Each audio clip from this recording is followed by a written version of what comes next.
शुक्लाम्बरधरं विष्णुं शशिवर्णं चतुर्भुजं प्रसन्नवदनं ध्यायेत् सर्वविघ्नोपशान्तये व्यासं वसिष्ठनप्तारं शक्तेः पौत्रमकल्मषं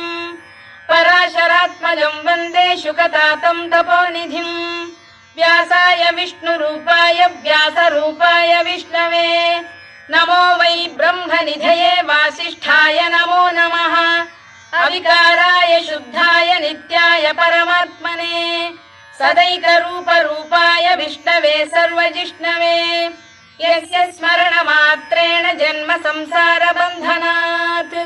विमुच्यते नमस्तस्मै विष्णवे प्रभविष्णवे ॐ नमो विष्णवे प्रभविष्णवे।